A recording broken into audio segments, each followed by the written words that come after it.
Blackthorn Keep had always been a curiosity among historians, its decayed battlements and overgrown courtyards whispering of a dark past.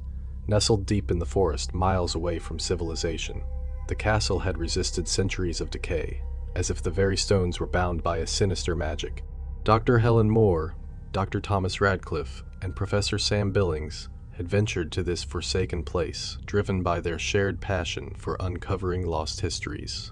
The local legend spoke of a cursed treasure hidden within the keep, guarded by a spectral knight whose presence had kept intruders at bay for generations. The historians, skeptical but intrigued, sought to uncover the truth behind the tales. The journey to Blackthorn Keep was arduous. The narrow, winding paths were choked with brambles, and the forest seemed to close in around them, swallowing all light. As they approached the castle, a chill hung in the air, despite the summer sun. Helen shivered, pulling her coat tighter around her. "Do you feel that?" she asked, her voice barely a whisper. Thomas nodded, his eyes fixed on the looming structure ahead. "It's like the air is heavier here," he murmured. Sam, ever the skeptic, chuckled. "Come on, it's just an old ruin. Let's see what secrets it holds." They crossed the threshold, stepping into the courtyard. The ground was uneven, cracked flagstones jutting out at odd angles. Ivy clung to the walls, and the scent of damp earth and decay filled their nostrils. Helen took out her notebook, ready to document their findings. The interior of the castle was a labyrinth of dark corridors and crumbling staircases. Dust motes danced in the weak beams of light that filtered through shattered windows. They moved cautiously, their footsteps echoing in the silence. In the great hall, they found remnants of a once grand banquet, now a feast for the worms.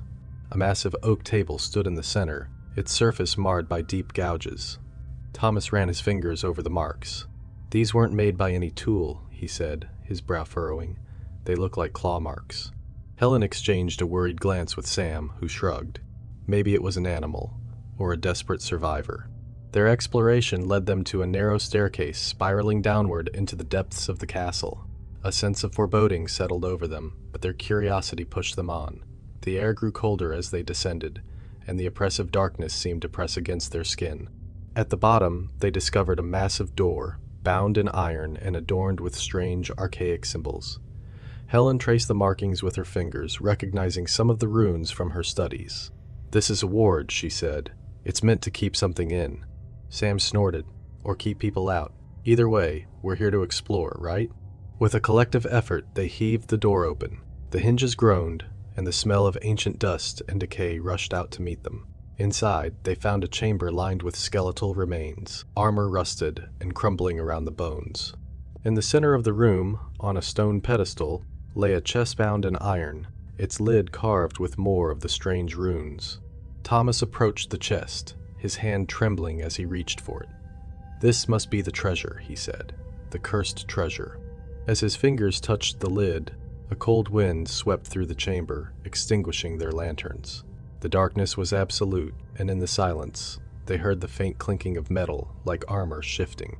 Helen fumbled for her flashlight, her heart pounding in her chest. When the beam finally pierced the darkness, it illuminated a figure standing by the doorway. A knight clad in spectral armor, his eyes glowing with an unholy light. "Who dares disturb my rest?" The knight's voice was a hollow echo, reverberating through the chamber. Thomas stumbled back, his face pale. We didn't mean any harm. We're historians. We're here to learn." The knight's gaze swept over them, his expression unreadable behind the visor. "The treasure is cursed. It binds me to this place, for eternity. You must leave." Helen stepped forward, her fear tempered by curiosity. "What happened here? Why are you bound to this treasure?" The knight's form flickered, as if caught between this world and the next. "I was Sir Reginald, once a loyal servant to the king. I guarded this keep with my life, but greed and betrayal led to my death, and the treasure I swore to protect became my curse." Sam, ever practical, edged toward the door. Maybe we should listen to him. But Helen wasn't ready to leave. "Is there any way to break the curse?" The knight hesitated, then slowly shook his head. "Only a pure soul, free of greed, can lift the curse. But such a soul is rare." Thomas glanced at Helen, then at the chest. "We could help. We could find a way." The knight's hollow laughter filled the chamber. "Many have tried. All have failed." Before they could respond, the ground trembled, and the walls seemed to close in around them. The knight raised his sword, its blade glowing with an eerie light. "You must leave now," he commanded, his voice brooking no argument. They turned and fled up the staircase, the knight's spectral form trailing behind them. As they reached the great hall, the ground gave a violent shudder, and the castle began to crumble. Stones fell around them, and the air was thick with dust and debris. Helen stumbled, her vision blurring. Thomas and Sam grabbed her arms, pulling her toward the exit. They burst into the courtyard just as the castle walls collapsed behind them, the deafening roar of destruction filling their ears.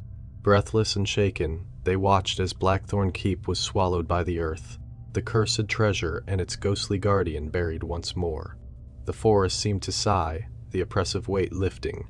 Helen turned to Thomas and Sam, her voice barely a whisper. "We have to tell someone. We have to document this." Thomas nodded, his expression grim. "But who will believe us?" Sam shrugged, a haunted look in his eyes. "Maybe it's better if they don't." As they made their way back through the forest, the shadows seemed less menacing, but the memory of the knight's hollow gaze lingered. They had escaped with their lives, but the cursed treasure of Blackthorn Keep remained, waiting for the next souls brave or foolish enough to seek it.